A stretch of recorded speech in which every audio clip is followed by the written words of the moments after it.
the Indian economy. We think in the coming decade we can be speaking about a $10 trillion economy. जो इस वक्त मेरे सामने खबर है, India is $10 trillion economy in making, ये कहा है वर्ल्ड इकोनॉमिक फोरम के प्रेसिडेंट ने। लेकिन अगले 6 माह में जो पाकिस्तान को पेमेंट्स करनी है, जो उसका वॉल्यूम है वो बहुत ही ह्यूज है। इंडिया में मोदी एरा है, हमें अगले साल तकरीबन $25 बिलियन की जरूरत है। पाकिस्तान की तरक्की का अगर रास्ता कोई जाता है तो वो भारत की तरफ से जाता है कि उसका दरवाजा भारत से ही खुलेगा। यहाँ पर जो चंद आर्टिकल्स मौजूद हैं उसके अंदर एक में ये बताया जा रहा है कि India could become the world's third largest economy in the next 5 years। क्या हाफिज सईद साहब भी ये चाहते हैं कि पाकिस्तान और इंडिया के दरमियान अमन हो जाए? मोदी की भी पिक्चर थी जिसको वो इतना बुरा समझते, उसकी फोटो भी लगाई थी।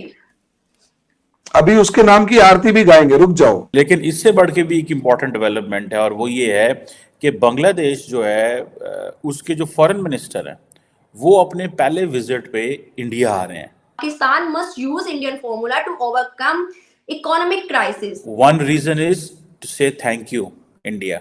अच्छा, इनसे पूछ लिया जाए कि आप इंडिया से कंपेयर कर रहे हैं लेकिन कोई पॉलिसी भी तो बताओ। देखिए अब हो क्या रहा है कि वर्ल्ड इकोनॉमिक फोरम का प्रेसिडेंट ये कह रहा है कि इंडिया की जो इकोनॉमी है वो इकोनॉमी है कि जो $10 ट्रिलियन इकोनॉमी बनने जा रही है।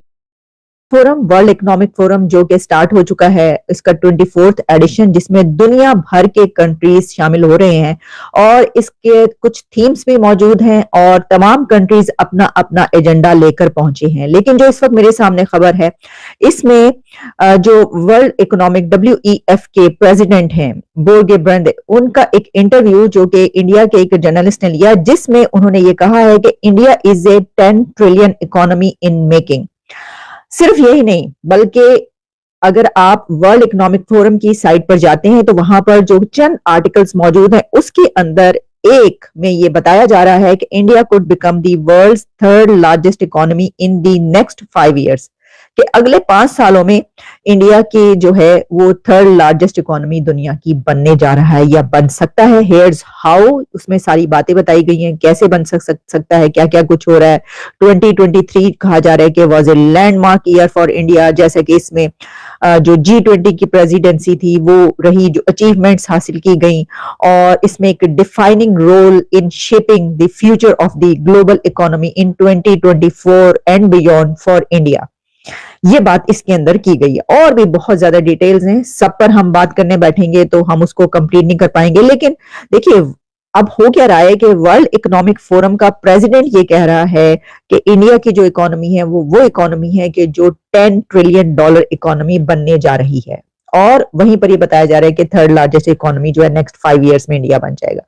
अच्छा, ये तो मैंने आपका इसका एक पॉइंट आप तक पहुंचाया, लेकिन जो वर्ल्ड इकोनॉमिक फोरम की ये मीटिंग है, इसमें more than 28,000 leaders from across the world join कर रहे हैं इसको। 54th world economic forum annual meeting जो है इसको, और इसमें रिप्रेजेंटेटिव्स जो हैं वो तकरीबन 60 कंट्रीज जो हैं इसमें पार्टिसिपेट कर रहे हैं। 5 day जो है इसमें सारी टॉक्स जो हैं वो चलेंगी।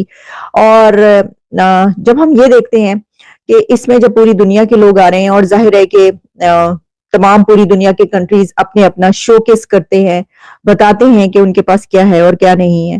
तो जब हम इंडिया का देखते हैं तो उसमें मैंने ये देखा कि वहां पर उनकी यूनियन मिनिस्टर स्मृति ईरानी उसको रिप्रेजेंट कर रही हैं। स्मृति ईरानी लीड कर रही हैं डेलीगेशन को, और खास तौर पर वहां पर उन्होंने एक इनिशिएटिव लिया है, और वो इनिशिएटिव ये है कि वुमेन लाउंज जो है उसको स्टार्ट किया गया है, और उसमें जो इंडियन वुमेन है उनकी ज्यादा से ज्यादा रिप्रेजेंटेशन की बात की जा रही है। तो मैं देख रही थी कि वो एक जगह बात कर रही थी इस हवाले से, वहीं पर मौजूद थी, और उसमें उनका क्या कहना था। वो जो लाउंज एक उन्होंने स्टार्ट किया और उसमें जो खवातीन की बात की गई आगे लाने की, और जो भारतीय औरतों की, भारतीय खवातीन की, इंडियन वुमेन्स की जो बात की गई, उसके ऊपर उनका क्या कहना था।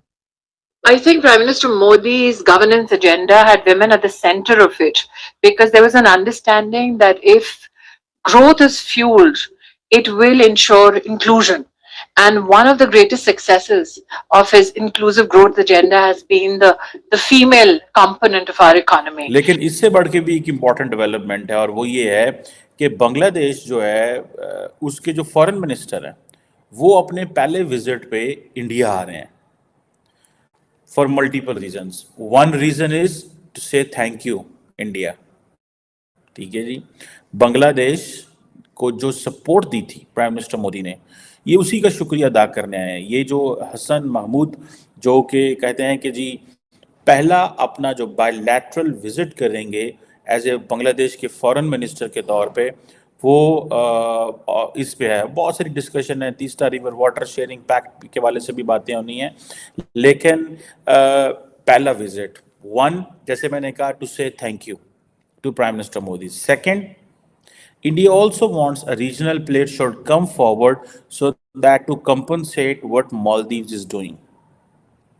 Maldives का जो एपिसोड है, do not underestimate इसकी जो nuisance value जो है.